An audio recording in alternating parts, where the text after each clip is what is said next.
নমস্কার। একটা কথা, একটা ছোট্ট কারেকশনের জন্যে আমি এখন এসছি। সেটা হচ্ছে যে আমার আগের সাধনার যে সাধনা না বিরোধী শক্তির ওপর যে টকটা ছিল আগের মাসের, সেই টকটার পরে আমি কয়েকগুলো কোশ্চেন পেয়েছি।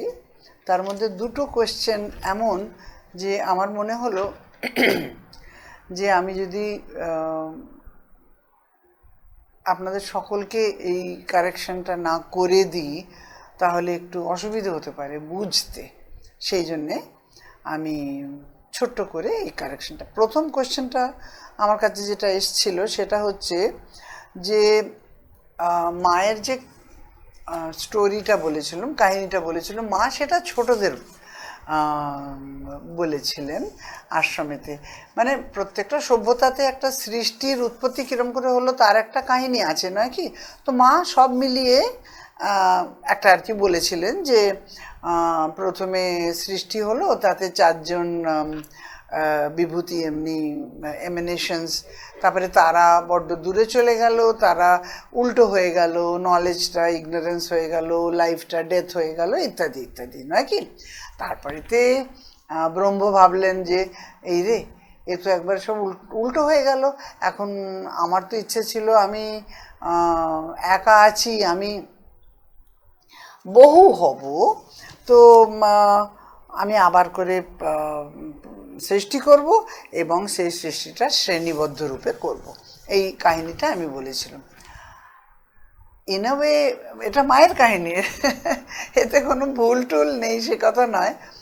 তবে কোয়েশ্চেনটা হচ্ছে যে দিদি, তার মানে সেই ব্রহ্ম এবং অদিতি ওনারাও মিস্টেক করতে পারেন কি? যে ওরা তো একবারে এত ওদেরকে স্বাধীনতা দেওয়া হলো প্রথম 4টে এমিনেশনসকে, যে তারা একবারে উল্টো হয়ে গেল। তো তারপরে এনারা নতুন করে আবার সৃষ্টি করলেন এবং সেটা হায়ারার্কিক্যাল রূপে, শ্রেণীবদ্ধ রূপে করলেন। তো তার মানে ওনারাও ভুল করতে পারে। অ্যাকচুয়ালি ব্যাপারটা তা নয়, ওনারা কি ভুল করতে পারে? ব্রহ্ম কি কোনোদিনও ভুল করতে পারে? সে তো হয় না, সেটা লাইফ ডিভাইন। আমি তো স্টোরির কথা বলেছিলাম বলে সেটা আর তখন অতটা পরিষ্কার করিনি, but now I think I need a clarification. I need to give a clarification, so to say, which is that যে ব্রহ্ম কিন্তু সত্যি নিজেকে নিজের অপোজিট রূপে দেখতে চেয়েছিলেন। উনি তো কোনোদিনও কোনো ভুল করেন না, সেটা হলো। কিন্তু উনি এটাও চেয়েছিলেন যে উনি এক থেকে অনেক হবেন। সে এক থেকে অনেক হওয়ার প্রসেসটা হলো ইনভলিউশন, যেটা সুপার কনসেন্ট থেকে ইনকনসেন্টে এলো, রাইট? প্রথমে ছিল তৎ, তৎ থেকে এলো সৎ, মানে সচ্চিদানন্দ, রাইট? সৎ, সতের পরে ঊর্ধ্বলোকের জগৎগুলো, তারপরে সুপার মাইন্ড, গোল্ডেন ব্রিজ, তারপরে ওভার মাইন্ড এবং নিচের স্তরগুলো। এসব আলোচনা আমরা অলরেডি করেছি। এটা হলো ইনভলিউশন। ঈশ্বর ব্রহ্ম নাবছেন, সবের মধ্যে উনি রয়েছেন, নাবছেন, ইনকনসেন্ট পর্যন্ত গেলেন।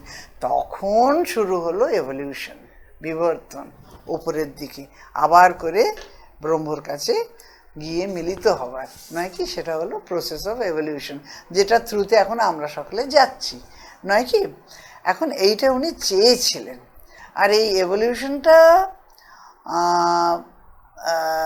তখনই হতে পারে, এই রিটার্নটা আমরা ওনার কাছে, যখন আমরা নিজেদেরকে পরিশুদ্ধ করতে পারবো, এবং তার জন্যে বিরোধী শক্তির খুবই দরকার, নয় কি?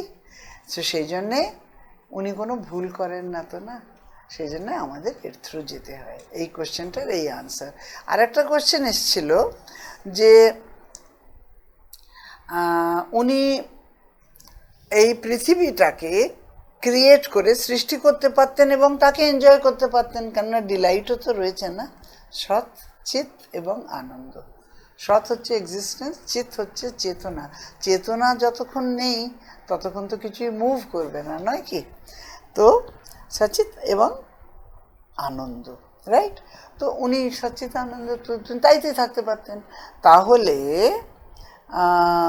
এইসব অপোজিট ফোর্সেসগুলো উনি কেন করলেন আর কি, সেই একটা কোয়েশ্চেন এসছে। হ্যাঁ, তো ব্রহ্ম বলেন যে, বলা হয় যে উনি ডিলিমিট, ইংরেজিতে বলা হয় ডিলিমিট করেছেন আমাদের এই সৃষ্টিটা ওনার একটা সৃষ্টি। উনি ভাবলেন যে এবারে আমি ম্যাটার দিয়ে শুরু করব, ম্যাটারের মধ্যে চলে যাব, ম্যাটারের মধ্যে একেবারে জড় জগতের মধ্যে চলে গিয়ে তার মধ্যে কিরম করে চেতনার ফুটন আনতে পারেন সেইটাই উনি, ম্যাটার অ্যান্ড স্পিরিট বোথ আর অপোজিট, কিন্তু ওটাকে কিরম করে ইউনিফাই করা যায় এটা ওনার এবার। নয়তো উনি যদি চাইতেন তাহলে উনি পুরো এটা আরেকটা তত্ত্ব দিয়ে তৈরি করতে পারতেন, not matter, maybe water, anything. ব্রহ্ম সব কিছু করতে পারে। তো সেই জন্য this is the delimitation of ব্রহ্ম। এই সৃষ্টিটা একমাত্র সৃষ্টি ওনার নয়, কত সৃষ্টি, উনি তো অনন্ত, উনি তো সব কিছুই করতে পারেন, নয় কি? উনি, এবং উনি যা ইচ্ছে চাইতে পারেন, অপোজিট খালি চাইবেন কেন, বিবর্তনই বা চাইবেন কেন, যাই কিছু চাইতে পারেন। সেই জন্যে আমরা মানে উনি এই সৃষ্টির থেকে বহু উঁচুতে, বহু গ্রেটার, রাইট? কিন্তু এইবারে উনি এই এভলিউশনটা চাইছিলেন বলে, এবং এই যে লেভেলসগুলো সেইগুলো ইনভলিউশনের লেভেলসগুলো চাইছিলেন বলে উনি আমাদের এইটের সৃষ্টি করেছেন। এবং এভলিউশনের জন্যে, ওপরে ওঠার জন্যে যেহেতু একটা পিউরিফাইড কনসিয়াসনেস চাই, সেই পিউরিফাইড কনসিয়াসনেসকে এই সমস্ত বিরোধী শক্তির থ্রুতে গিয়েই উপরে উঠতে হয়, যার জন্যে তাদের খালি সৃষ্টি না, তাদের বসবাস এখনো চলছে। মা বলছেন তারা থাকবে না, তারা থাকবে না। আমরা যত ওপরে উঠতে চেষ্টা করব এবং উপরে উঠতে পারবো, automatically they will have no place to stay. আমরা যতক্ষণ এই চেতনা, নিম্ন চেতনায় কিংবা লিমিটেড চেতনার মধ্যে আছে, ততদিনই ওনাদের বসবাস এখানে। ঠিক আছে? এই দুটো ক্লারিফিকেশন আমার খালি করবার ছিল। আমি কালকে দ্বিতীয় অধ্যায়, বিরোধী শক্তিদের দ্বিতীয় অধ্যায়টা পার্ট 2টা সম্বন্ধে কথা বলবো। ঠিক আছে? এটা একটা ক্লারিফিকেশন আমি দিলাম আজ। নমস্কার। আমরা আবার সেই বিরোধী শক্তির সম্বন্ধে আজকে আলোচনা আগের বারের থেকে তারপরের বিষয় বলবো। ঠিক আছে? আগের বারে আমরা বিরোধী শক্তির উৎপত্তি সম্বন্ধে বলেছিলাম, এবং মায়ের কাজের সম্বন্ধে আমরা বলেছিলাম। মা যে 4টে শক্তি, কিরম করে 3টে শক্তির ওপর মার কাজ যেমন করে প্রতিফলিত হয়েছে। নয়তো তারা কেউ বিলীন হয়ে গেছে, কেউ বলেছে যে আমরা আর এই পৃথিবীতে এই সময় থাকতে চাই না, আমরা পরে আবার ফিরে আসব। আর কেউরা কনভার্ট হয়ে, পরিবর্তিত হয়ে, রূপান্তরিত হয়ে তারা মায়ের কাজে সহযোগ করছে, ভগবানের কাজে সহযোগ করছে। ঠিক আছে? তো এখন এবং শেষে আমি একটা গল্প বলেছিলাম আগের বারে একটুখানি গল্প গাছা বেশি হয়ে গেছিল, নয় কি? যে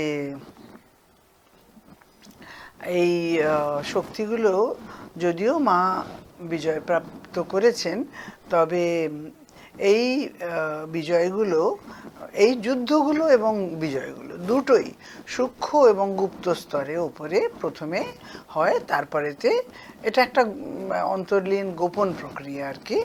আর তারপরেতে তাদের প্রকাশ আমাদের পৃথিবীতে হতে অনেক সময় লাগে। এই সম্বন্ধে আমি আপনাদেরকে লাস্টে বলেছিলাম।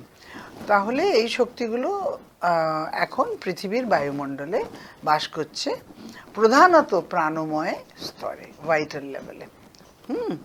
তারা মানসিক জগতেও বর্তমান এবং নিঃসন্দেহ ভৌতিক এবং আমাদের শরীরের স্তরে, পার্থিব স্তরে ডেফিনেটলি বিদ্যমান, নো ডাউট।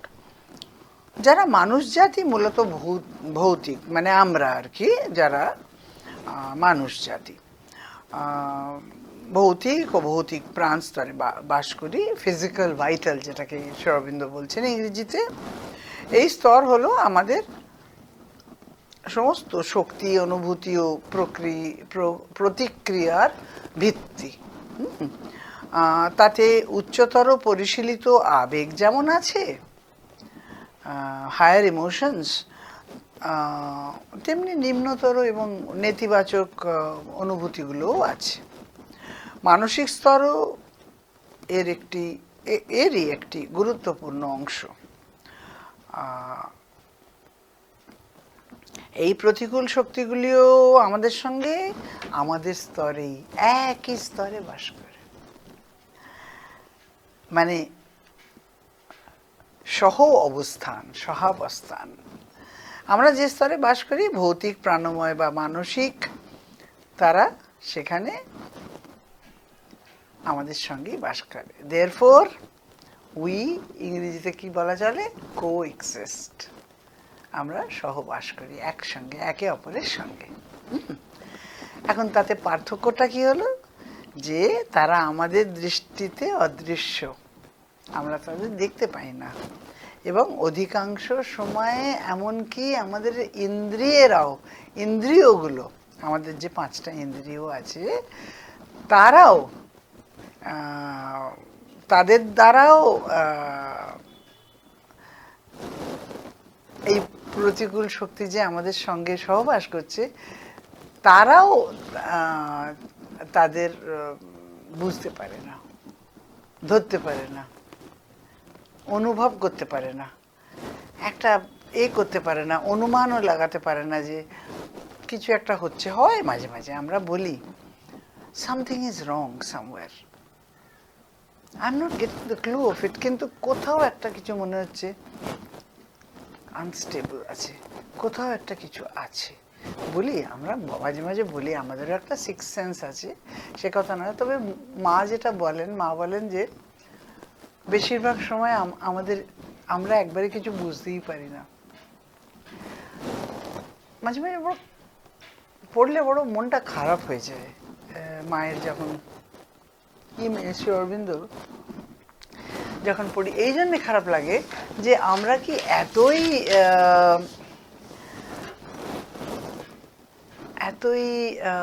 অবুঝ, কিংবা এতই কম আমাদের গ্রহণশীলতা, আমরা কেন বুঝতে পারি না।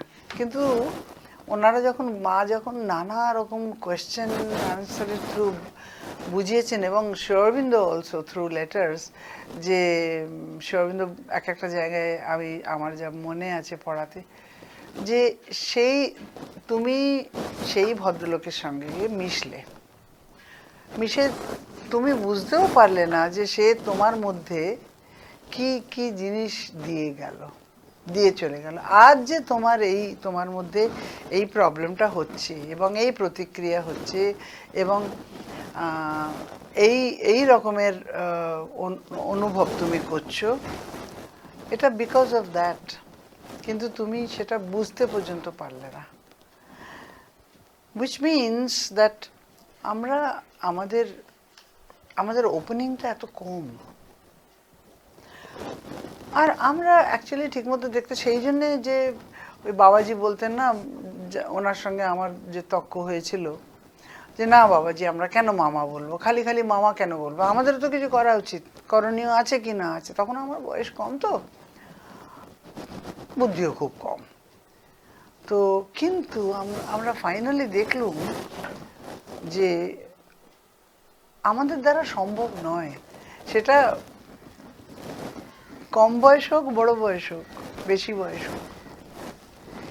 এই অনুভূতিগুলোর জন্যে এমনি স্তরে জাগ্রত নিজেকে রাখবার জন্যে, নিজেকে সচেতন করবার জন্যে যে এলিমেন্টগুলোর দরকার, সেগুলো অ্যাকচুয়ালি আমাদের সাইকিক যোগায়। তা আমাদের জন্য যদি সাইকিক মা হন তাহলে মা যোগান, তার মানে আমাদের মাকে ডাকতে হবে, নয় কি? এখন কথা হচ্ছে যে কতটা মাকে ডাকলে আমরা অতটা সচেতন হব। এমনি এমনি ওপর থেকে মাকে ডেকে গেলুম, হ্যাঁ মাকে ভালোবাসি, সেটা হয় না। সেই জন্যেই যোগটাকে বলে is a difficult path, arduous path. সচেতন হওয়ার মধ্যে একাগ্রতা একটা বিরাট বড় জিনিস, যেটা সম্বন্ধে মা ভীষণ বলেছেন। কনসেন্ট্রেশনের সম্বন্ধে মা যে কত কিছু বলেছেন, কত কিছু। আমরা সেভাবে কনসেন্ট্রেট, আমাদের মধ্যে সে জিনিসটা নেই, মোস্ট অফ দ্য পিপল। আমি বলছি না সকলের মধ্যে, কিন্তু মোস্ট অফ আস। আমাদের মন বড় চঞ্চল, আমরা স্থির হয়ে থাকতে পারি না। উত্তেজনা এসে যায় আমাদের মধ্যে, অনেক কিছু এসে যায়, হতাশা এসে যায়, এই এসে যায়, সেই এসে যায়, কত কিছু। It's not very easy. তো আমরা কোএক্সিস্ট করি, আমরা সহবাস করি, এবং তার মধ্যে মেন জিনিসটা হলো যে আমরা তাদের দেখতে পাই না, কেননা তারা অদৃশ্য, যদিও তারা আমাদের ভালো করে দেখতে পায়। তো আমরা খালি দেখতে পাই না তাই নয়, কিন্তু আমরা তাদের, সবচেয়ে দুঃখের কথা এইটাই যেটা বলছিলাম, যে আমরা তাদের অনুভবও করতে পারি না। ওরা কখন আমাদের মধ্যে ঢোকে, কখন আমাদেরকে এমনি একটা নেতিবাচক আইডিয়া দিচ্ছে যেটার উপর আমরা কাজ করে ফেলছি, বুঝতেও পারছি না এটা ভুল, এটা করা উচিত না, এই ধরনের চিন্তাধারা ভুল, এটা সেই, আমরা সেটার অ্যানালাইজও করি না। এখন যদি আমরা আমাদের ভেতরের অভ্যন্তরীণ ইন্দ্রিয়কে শিক্ষা দিই, প্রশিক্ষণ, ভালো করে তাদের মানে ট্রেনিং করতে হবে, তাদেরকে যদি আমরা না শিক্ষা দিই, তাহলে আমরা তাহলে এই প্রতিকূল শক্তি যে আমাদের মধ্যে কিরম করে কাজ করছে সেটা আমরা কোনোদিনও বুঝতে পারবো না। এই উপলব্ধির জন্য দরকার, মা বলেছেন, একটা যোগ সাধনার অনুশীলন, এক ধরনের ডেফিনেটলি আধ্যাত্মিক শৃঙ্খলা। যতক্ষণ না আমরা সেই আন্তরিক অভ্যন্তরীণ শিক্ষায় প্রবেশ করি, আমরা বুঝতেই পারি না যে তারা আমাদের মধ্যে এবং আমাদের চারপাশে কাজ করে চলেছে, এবং মা বলেন নিরন্তর কাজ করে চলেছে। তাদের একটাই কাজ, তাদের আমাদের মতো 10টা কাজ নয়, তবে আমাদেরও একটাই কাজ যেটা আমরা করি না। এখন এই শক্তিগুলোকে অনুভব করার ক্ষেত্রে আমাদের ইন্দ্রিয় সম্পূর্ণ রূপে, মা বলছেন যে অনভিজ্ঞ, ইনএক্সপিরিয়েন্সড এবং অপরিষ্কৃত, প্রায় একেবারেই অচেতন। অন্যদিকে মা বলছেন যে এই বিরোধী শক্তিগুলো অতি নিপুণভাবে তাদের কাজ আমাদের মধ্যে করে, আমাদের প্রতি তাদের নজরদারি একেবারে সম্পূর্ণ, তাদের উদ্দেশ্য ক্ষতিকর, ইলউইলড যেটাকে মা বলছেন, এবং তাদের কাজ সুসংগঠিত, ভেরি ওয়েল অর্গানাইজড এবং সুনিপুণ। তারা যে কাজটি করার জন্য তৈরি হয়েছে, তাদের ম্যানিফেস্ট করা হয়েছে, তাদের জন্ম দেওয়া হয়েছে, সেটা তারা অতি নিখুঁতভাবে সম্পাদন করে। এদিকে আমরা প্রায় সম্পূর্ণরূপেই অজ্ঞ, জানি না, আমরা বুঝি না, অনুভব করি না, এবং সবচেয়ে বড় কথা জানার চেষ্টাও করি না এটা কেন হচ্ছে ওটা, যার জন্যে মা খালি কতবার বলেছেন এডুকেশনের এতে, কতবার যে তোমরা নিজেকে অ্যানালাইজ করো।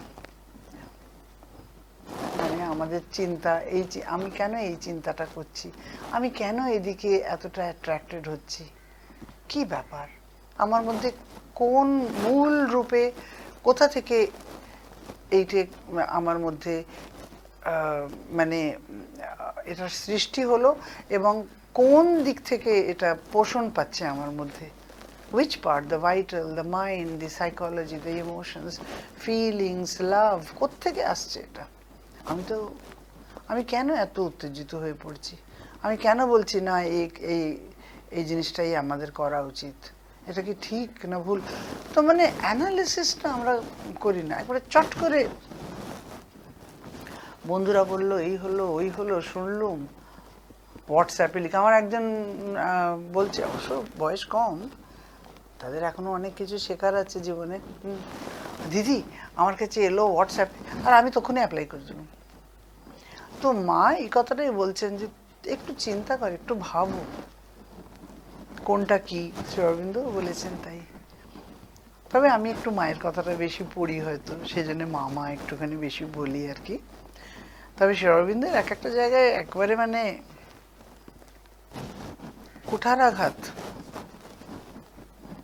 তাছাড়া আর কোনো উপায় নেই, একেবারে straight and direct, extremely powerful and forceful.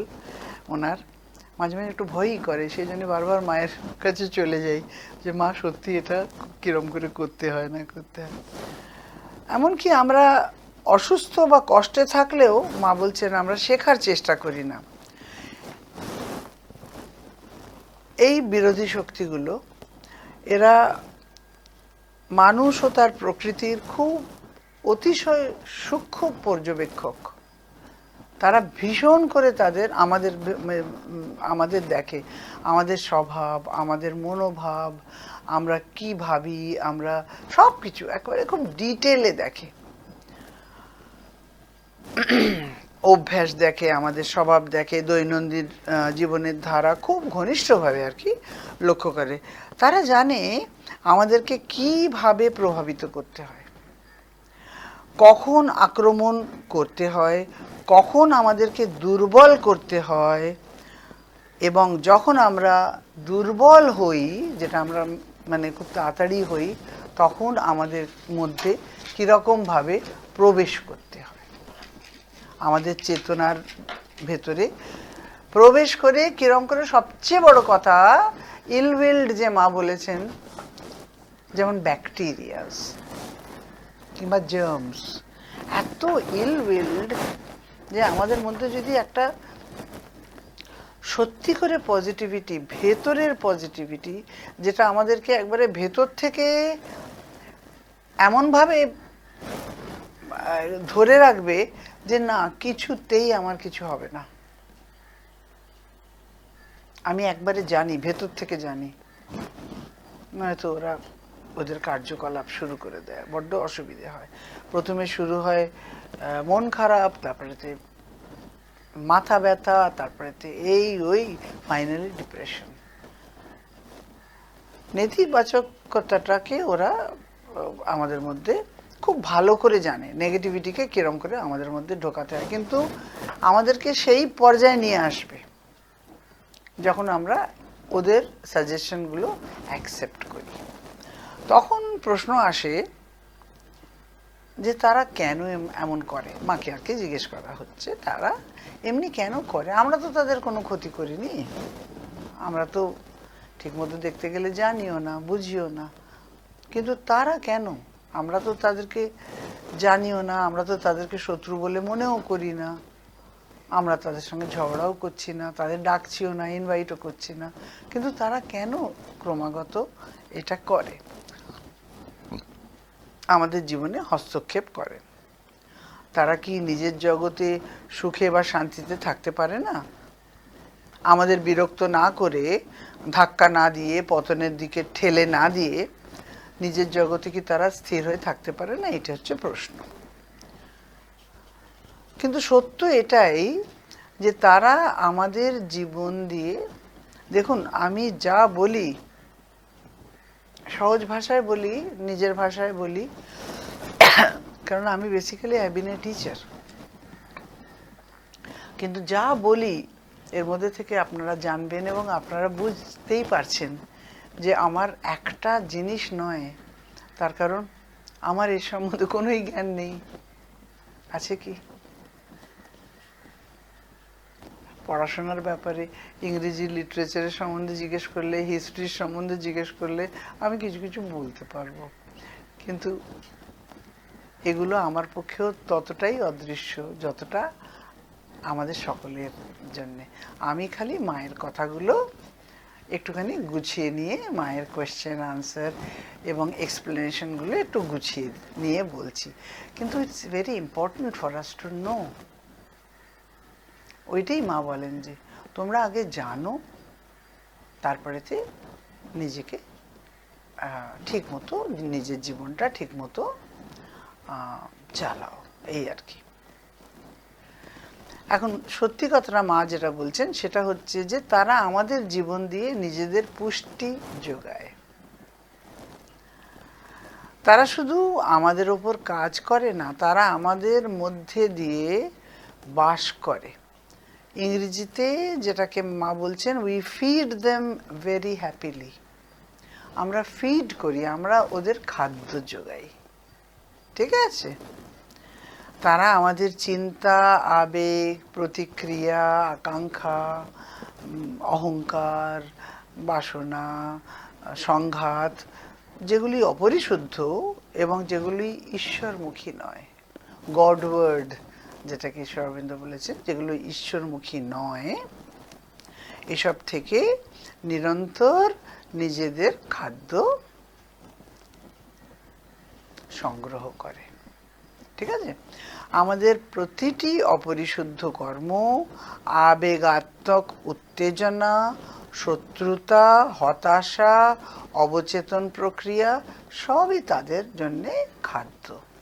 তার মানে কি হলো? তার মানে হলো আমাদের যতগুলো নিম্নগতির প্রতিক্রিয়া রয়েছে, আমাদের মধ্যে যত প্রবৃত্তি রয়েছে, সেগুলো তাদের খাদ্য যোগায়।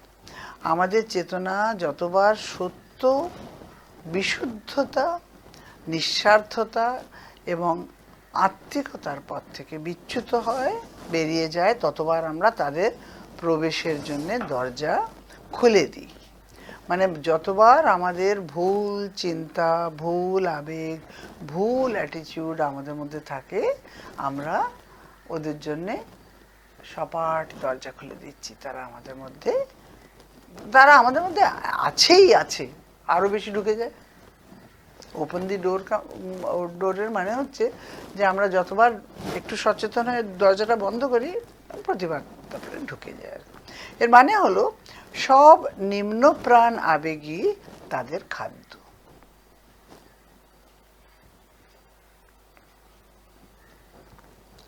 যতক্ষণ না আমরা নিজেদের পরিশুদ্ধ করি, আন্তরিক যোগ সাধনায় প্রবৃত্ত হই এবং ঈশ্বরের দিকে, আত্মার দিকে এগোই, ততক্ষণ পর্যন্ত আমরা একেবারেই সুরক্ষিত নয়। কেবল এই অংশগুলি যা অন্তরে পরিশুদ্ধ ও ঈশ্বরমুখী, সেগুলি তারা স্পর্শ করতে পারে না। আমাদের মধ্যে যে স্তরটা কিংবা যে প্রচেষ্টাটা ঈশ্বরমুখী, সেখানে তার আশেপাশে এরা যেতে পারে না। বাকিগুলি আমাদের প্রাণ, শরীর, মন সবই তাদের প্রভাবের অধীন থাকে এবং তারা সেই সব অংশের মাধ্যমে আমাদের জীবন পরিচালনা করে। They govern us, they are our masters in a way. মানে একদিক থেকে দেখতে গেলে মা বলছেন যে তারাই আমাদের মাস্টার্স, আমরা তাদের দাস আর কি। এইরকম ভাবেই তারা আমাদের সঙ্গেও আমাদের ভেতরে বাস করে। এই প্রতিকূল শক্তিগুলি, এই অধম নেতিবাচক শক্তিগুলি। এখন প্রশ্ন উঠতে পারে যে তারা সবসময় কেন আমাদের নিচে নামিয়ে আনতে চায়, আমাদের ক্ষতি করতে চায়। এখন আমাদের আশেপাশে অদৃশ্য শক্তি তো বহু আছে। মা বলেছেন অনেক শক্তি আছে যারা মহৎ শক্তি, আমাদেরকে হেল্প করে, আমাদেরকে নয়তো আমরা কিরম করে উপরে যেতে পারবো, উন্নতি করতে পারবো, নো ডাউট। কিন্তু সবচেয়ে বড় কথা হচ্ছে যে নিচে নামাটা খুব সোজা, নিচে গড়ানোটা খুব সোজা, ওপরে ওঠাটা শক্ত, অনেক সময়ও লাগে, অনেক পরিশ্রম লাগে, অনেক ট্রেনিং লাগে। কিন্তু ওই অহংকারকে আমরা যতক্ষণ আমাদের ওপর এ করবার জন্য রেখেছি, আমাদের রাজত্বে বেশ একটা বড় অফিসারের জায়গা দিয়ে রেখেছি, ততদিন আমাদের পতনের চান্সেস খুব বেশি থাকে আর কি। এই আর কি, এটা একটা অহংকারকে বোঝানো যে তোমাকেও তো ঈশ্বরের দিকে যেতে হবে, তুমি তো একটা ভুল করছো, নয় কি? এইটা করতে একটু সময় লাগে, কিন্তু একবারে স্টেপ বাই স্টেপ, এটার সম্বন্ধে আমি একবার টক দিয়েছিলাম, কিরম করে অহংকারকে এমন একটা জায়গা আসে। শ্রী অরবিন্দ বলেন, যখন অহংকার নিজেই বলে যে আমি এখন তোমার অধীন, মানে সুপ্রিম আত্মাকে বলে, সেই দিনটা যখন আসবে তখন আমাদের এই এফর্টটা হয়তো একটুখানি রিল্যাক্স আমরা করতে পারবো। তো প্রশ্নটা হচ্ছে যে ওরা কেন বারবার আমাদেরকে নিচের দিকে নামিয়ে আনতে চায়, আমাদের ক্ষতি করতে চায়, এই একটা সাধারণ প্রশ্ন আর কি। আর এর উত্তরটা হচ্ছে, তারা যা কিছু এই নিম্নগামী শক্তিগুলো, এই নেতিবাচক শক্তিগুলো, বিরোধী শক্তিগুলো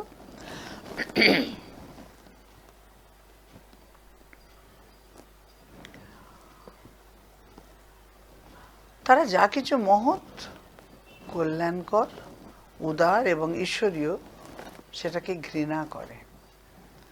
তারা চায় অজ্ঞতা ও অন্ধকারকে ছড়িয়ে দিতে, কারণ এইসব গুণেরই প্রতিনিধিত্ব তারা পৃথিবীতে করে। তারা জন্মেছেই, যখন তারা উল্টো হয়ে গেল, উপরিত হয়ে গেল, এখানে বলি মনে করুন যে তারা সৃষ্টির সময়তেই, প্রথম সৃষ্টি যেটা সম্বন্ধে আগের বারে আমি ফার্স্ট ক্রিয়েশনের সম্বন্ধে আলোচনা করেছিলাম, তাইতে তারা বিপরীতে পরিণত হয়ে গেছিল। ঠিক আছে, বিপরীতে যখন পরিণত হলো, তারা তখন ভালোর দিক থেকে, মানে লাইট থেকে ডার্কনেস হয়ে গেল, কনসিয়াস থেকে অচেতনতা হয়ে গেল। তো যখন ওরা অমনি হয়ে ফাইনালি এই পৃথিবীতে ম্যানিফেস্টেশনটা নিল, নিজেদের অভিব্যক্তিটা এই রূপে করলো, তো ওরা তো কিছু জানেই না, না যে আলোটা কি, অন্ধকার জানেই না আলো কি।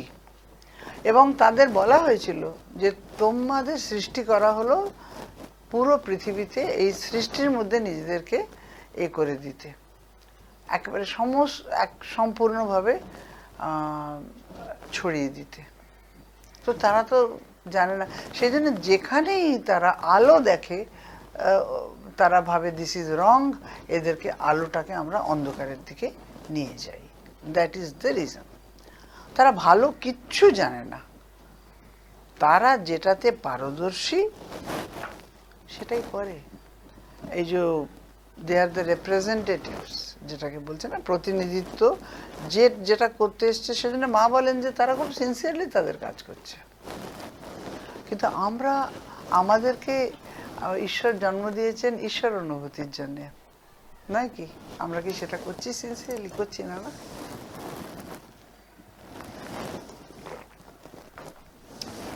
তারা তাদের কাজটা খুব সিনসিয়ারলি করছে, কিন্তু আমরা করছি না। সেই জন্য আমাদের একটা জিনিস স্মরণে রাখতে হবে যে এই শক্তিগুলো পৃথিবী সৃষ্টির শুরু থেকেই বিদ্যমান এবং তারা এখনো এখানে বাস করছে সেই কাজটি করার জন্য, যার জন্য তাদের সৃষ্টি করা হয়েছিল। আমরা সকলেই জানি এই সৃষ্টির মূল উদ্দেশ্য হলো ঈশ্বরের আনন্দ, ডিলাইট। এই পৃথিবীতেই সেই আনন্দের, পরমানন্দের স্বাদ ও অভিজ্ঞতা লাভ আমাদের করবার জন্য জন্ম দেওয়া হয়েছে। এবং সেই ঈশ্বর কে? তিনি হলেন আলো, এবং আমাদের যা বলা হয়েছে সচ্চিদানন্দ, আলো ও প্রেমে পরিপূর্ণ। এই আনন্দই সৃষ্টির মূলে, পরমের পরমানন্দ। তারই উপলব্ধির জন্য আমাদের এই সৃষ্টি, ইউনিভার্সের সৃষ্টি করা হয়েছিল। এই সৃষ্টির ভিত্তি হলো সেই আনন্দ, ডিলাইট। তা থেকেই জীবনের গতিময়তা, তা দিয়েই সমস্ত কাজ, এবং তাতেই ফিরে যায়। Everything goes back to delight, সব কিছু তাতেই ফিরে যায়।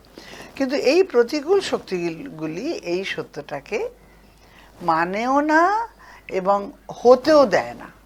ওদের কি হলো, জেদ হলো, আমরা এটা হতেই দেবো না। ঠিক আছে? তারা সহ্য করতে পারে না যে পৃথিবীতে আলো, প্রেম, জ্ঞান এবং পরমানন্দ বাস করুক। তারা এসছে কেবল অন্ধকার ছড়াতে, তারা সত্য জানে, কারণ তারা অত্যন্ত বুদ্ধিমান। শ্রী অরবিন্দ বলেছেন না, অসুরেরা সাংঘাতিক বুদ্ধিমান হয়, তবুও ইচ্ছাকৃতভাবে তারা সত্যকে অস্বীকার করে। কিন্তু এখন যদিও তারা বুঝতে পেরেছে যে তাদের সময় প্রায় শেষ হয়ে আসছে, তারা আর বেশি দিন চলতে পারবে না, কারণ তারা দেখতে পাচ্ছে যে প্রেম, আলো, জ্ঞান এবং ঈশ্বরীয় কৃপা, এই সব কিছুর শক্তি তাদের চেয়ে অনেক বেশি।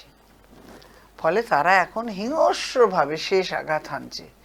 এটাই তাদের ল্যাজের শেষ চাবুক। মা বলেছেন আর কি, তারা জানে তারা জয়ী হবে না। জয় সবসময়ই সত্যেরই জয় হয়। এই কারণেই তারা সবসময় মহৎ এবং শুভ প্রয়াসকে নষ্ট করতে চায়। যে কোনো আন্তরিক সাধনা, চেষ্টা, উচ্চতর প্রয়াস, ঈশ্বরের পথে যাবার একটা ট্রিমেন্ডাস অভিপ্সা, তারা সেটাকে বিঘ্নিত করবেই। যার জন্যে শ্রী অরবিন্দ পই করে বলেছেন, বাংলা সেই চিঠিগুলো, যেগুলো বাংলার চিঠি অরিজিনাল, কতবার করে যে বলেছেন, মাকে ডাকো, মায়ের এই করো, মায়ের স্মরণ করো, মাকে বলো, মাকে লেখো, মাকে করে একবারে কতবার।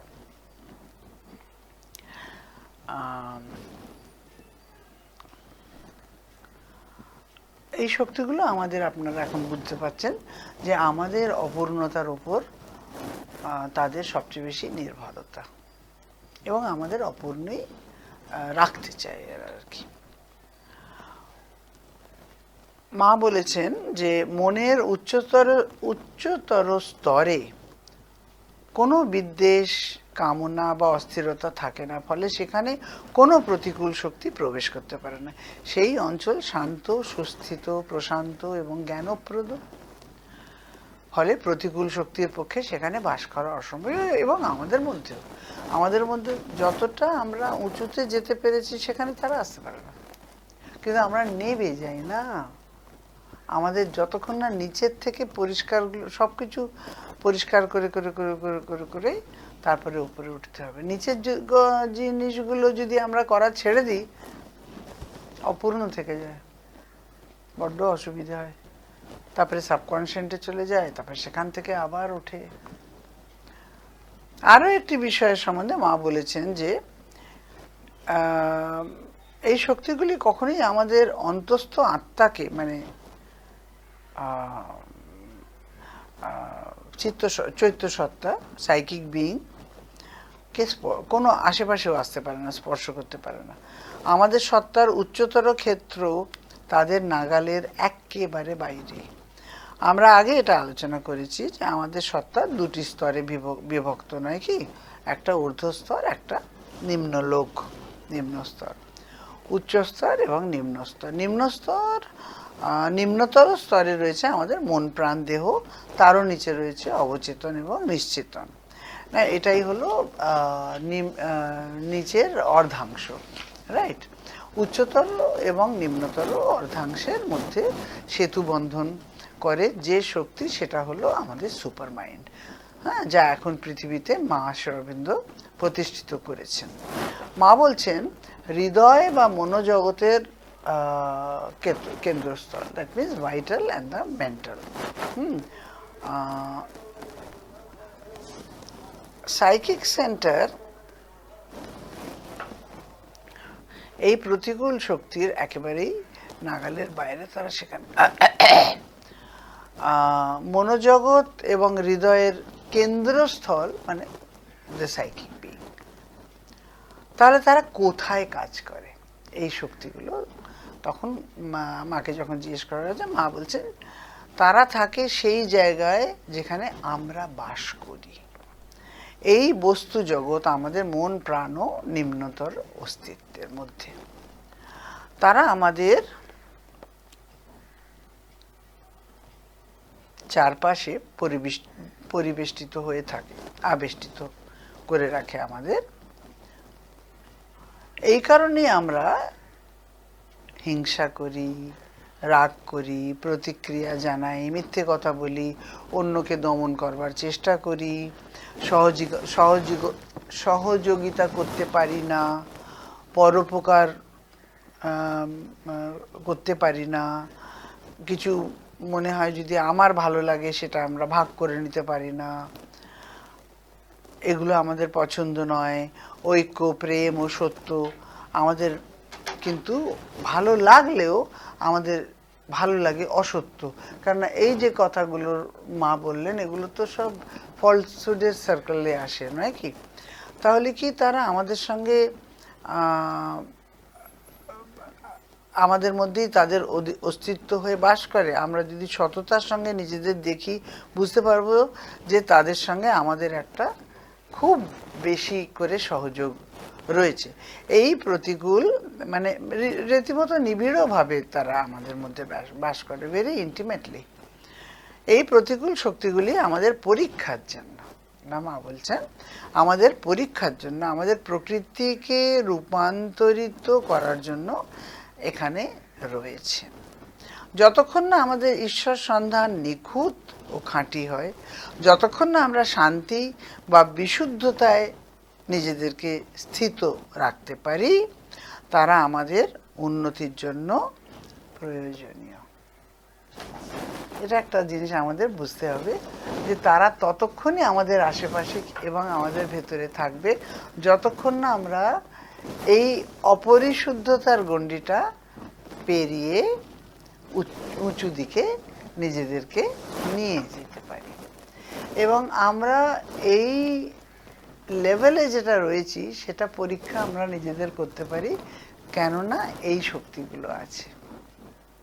এই শক্তিগুলো যখন আমাদের একেবারে ছোঁবে না, ছুঁতে পারবে না, কোনো রকম তাদের প্রভাব আমার মধ্যে করতে পারবে না, ফলীভূত করতে পারবে না, তখন আমি বুঝবো যে আমি একটু অন্তত এদের থেকে দূরে কিংবা উপরে উঠতে, নিজেকে উপরে ওঠাতে পেরেছি নিজের চেতনাকে। তো সেজন্য আমাদের পরীক্ষার জন্যে, ঠিক আছে, এবং আমাদের উন্নতির জন্য মা বলছেন যে যতক্ষণ না আমাদের ঈশ্বর সন্ধান নিখুঁত বা খাঁটি হয়, যতক্ষণ না আমরা শান্তি এবং বিশুদ্ধতার মধ্যে থাকতে পাই, তারা আমাদের উন্নতির জন্য প্রয়োজনীয়। কিন্তু একবার যখন আমরা রূপান্তরের উচ্চতায় পৌঁছে যাই তখন তারা আর আমাদের মধ্যে টিকতে পারে না, তখন আমরা আর তাদের খোরাক সরবরাহ করি না। আর আমরা যখন করি না তখন যদি বলি তারা কেন বিদ্যমান, তার কারণ হলো আমরা এখনো অপরিপূর্ণ। তারা কখনোই উচ্চতর চেতনা স্তরে টিকতে পারে না। আমরা যত উপরে উঠি তারা তত আমাদের দূরে চলে যায়। এটা কেমন সহজ, যেমন 2 এবং 2 মিলে 4 হয়, তেমনি আর কি। এখন ভাবা যাক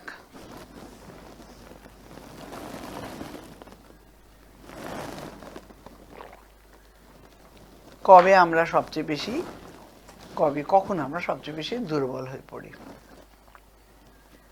কখন আমরা এই শক্তিগুলির আক্রমণের জন্য সবচেয়ে বেশি উন্মুক্ত থাকি। তার প্রথম কারণটা হলো যখন আমাদের ভেতরে উচ্চতর আলো ও শক্তির প্রতি বিরোধিতা থাকে। এখন আমাদের মধ্যে let us not forget যে এগুলো আমরা অলরেডি চর্চা করে নিয়েছি, নানা স্তর আছে, নয় কি? তার মধ্যে যে কোনো একটা স্তর কি দুটো স্তর যদি এই আলো উচ্চতর আলো ও শক্তির প্রতি বিরোধিতা করে। আমাদের মধ্যেই একটা দিক আমাদের খুব মানে সে মাকে একবারে সম্পূর্ণ রূপে গ্রহণ করেছে, স্মরণ করে, মায়ের হাত ধরে থাকতে চায়, সব কিছু। কিন্তু আরেকটা দিক আছে, সেটা বলে কি দরকার, আর তো ভালোই আছে।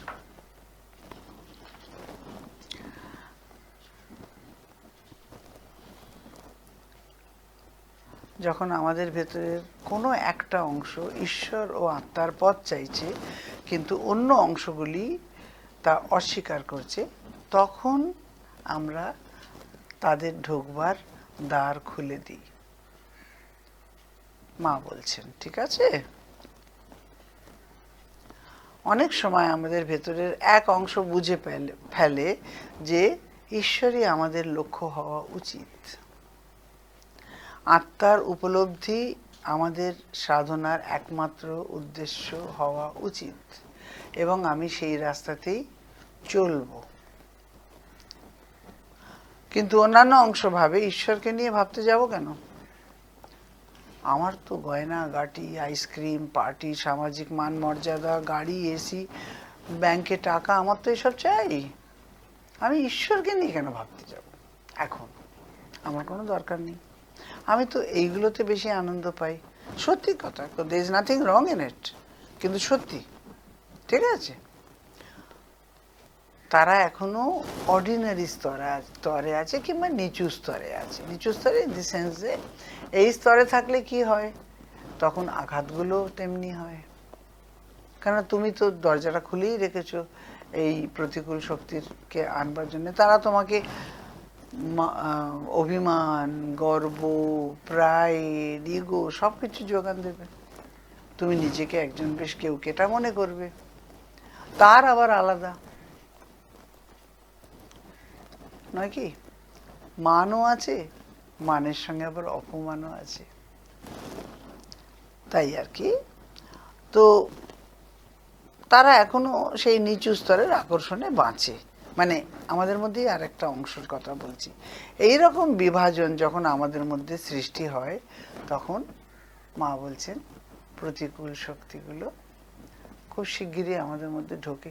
আপনারা দি মাদার বইটা পড়লে যদি মনে পড়ে, আপনারা মনে রাখবেন যে শ্রী অরবিন্দ খুব ক্লিয়ারলি সেখানে বলেছেন যে একটা অংশ নিজেকে, একটা অংশ মাকে গ্রহণ করবার জন্য প্রস্তুত, এবং আরেকটা অংশ নয়, তখন কি কি হয়। অনেকগুলো, কেন বইটাতে তো বহু ডুজ অ্যান্ড ডোন্টস আছে না। এটা হলো প্রথম, মা বলেছে। দ্বিতীয়টা কি? দ্বিতীয়টা হলো ভুল সঙ্গ, ব্যাড কোম্পানি, রং কোম্পানি, এবং তাদের দ্বারা সৃষ্টি করা ক্ষতিকর প্রভাব। আমি যদি কোনো এমন মানুষের সঙ্গে, সিনথেসিসে মা শ্রী অরবিন্দ খুব ক্লিয়ারলি বলেছেন, স্পেশালি যোগ সাধনার মধ্যে যখন আমরা ঢুকতে মনস্থ করেছি, এবং আমরা তার ডিসিপ্লিনটা তো আলাদা হয় নয় কি? সাধারণ জীবন থেকে যখন আমরা যোগ সাধনার ভেতরে ঢুকি, সাধারণ জীবনেই থাকি, কিন্তু ভেতর থেকে আমাদের ডিসিপ্লিনটা আস্তে আস্তে বদলে যায় নয় কি? তো শ্রী তখন বলেছেন যে you have to be very careful about your company. Company মানে কার সঙ্গে তুমি মিশছো, কার সঙ্গে তোমার মেলামেশা আছে কিংবা ওঠা বসা আছে, সেটা সম্বন্ধেই এখানে কথা হচ্ছে। We have to be very careful. এবং তাদের দ্বারা ক্ষতিকর প্রভাব মানে তাদের যদি রং সঙ্গ হয়, যদি ভুল কোম্পানিতে আমরা থাকি, ভুল লোকেদের সঙ্গে আমাদের ওঠা বসা, তাহলে আমাদের মধ্যে ক্ষতিকর প্রভাব তারা ছড়ায়। অনেক সময় মানুষ বাইরে থেকে, মা বড় চমৎকার কথা বলেন, এত মানে একবারে ঠিক মনে হয় যেন অবশ্য ছিলেন তো মা একবারে আমাদের মধ্যে, মানুষ বাইরে থেকে সভ্য, শিক্ষিত, মার্জিত মনে হতে পারে, দেখতে কিন্তু ভেতরে তাদের প্রকৃতি কেমন সেটা আসল জানা। তারা আলো ও সত্যের পক্ষে না মিথ্যা ও অন্ধকারের পক্ষে। কেউ যদি অন্তরে প্রতিকূল শক্তির হয়ে কাজ করে, তাহলে সে যতই মার্জিত হোক, তবু সে তোমার জন্যে ভীষণ বিপজ্জনক। এই রকম মানুষের সংস্পর্শে এসে আমরা অনেক সময় অজান্তেই প্রভাবিত হই, একেবারে অজান্তে, বুঝতেও পারি না। তাকে আমাদের মানে মনে হচ্ছে এমনি তো বাবা কত দেশ ঘুরে, কত অভিজ্ঞ, আর কিরকম কথা বলতে জানেন দেখেছো, খুব একটা মানে greatly attractive on the surface, মানে উপরের লেভেল থেকে। তাদের কম্পন মানে মানে তাদের ভাইব্রেশন আর কি, সেগুলো আমরা একটু আমরা ডাউটও করি না, সেগুলো আমাদের মধ্যে ঢুকে পড়ে, কেননা আমরা বিচার করতে পারি না কোনটা ঠিক কোনটায়। এইটা একটা কারণ। আরেকটা কারণ পরেরটা মা যেটা বলছেন সেটা হচ্ছে প্রতারণা, ঠকানো। এই শক্তিগুলি অনেক সময় সুন্দর মুখোশ পরে আসে। মা বলছেন এত অ্যাট্রাকটিভ লুকিং যে ভীষণ অসুবিধে জানা যে এদের উদ্দেশ্যটা কি। একেবারে এমন মনে হয় যে এরা তো কারোর সম্বন্ধে কোনো রকম অহিত চিন্তা তো ভাবতেই পারে না। কি দারুণ মানুষ, কি মহৎ উদ্দেশ্য, কিন্তু সেটা খালি উপর থেকেই।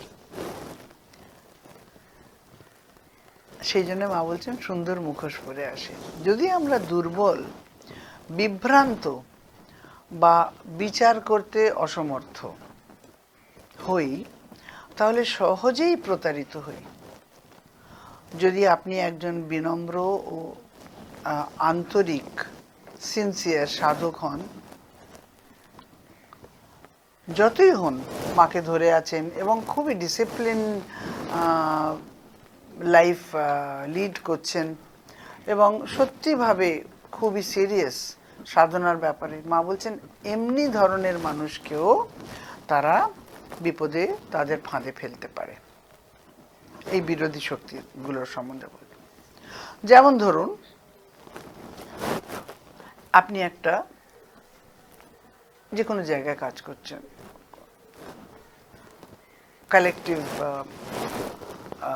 রান্নাঘরে কাজ করছেন, রন্ধনশালায় কাজ করছেন, ধরুন খুব মানে সবার সঙ্গে বিনয়ের সঙ্গে ব্যবহার করছেন, খুব ভালো মানুষ আপনি আর কি।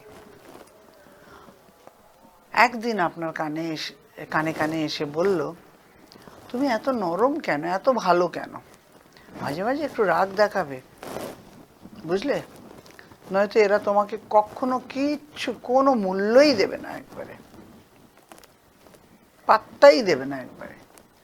এইভাবে খুব মা বলছেন যে খুব একটা স্মল ডোজ অহংকার, স্মল স্মল ডোজে ওরা ইনজেক্ট করে দেয়, বীজ বপন করার মতো আর কি অহংকারের আর কি। এবং আপনাকে আপনার সাধনা থেকে ওদের মূল উদ্দেশ্য হচ্ছে আপনাকে আপনার আপনি যে এত সিরিয়াসলি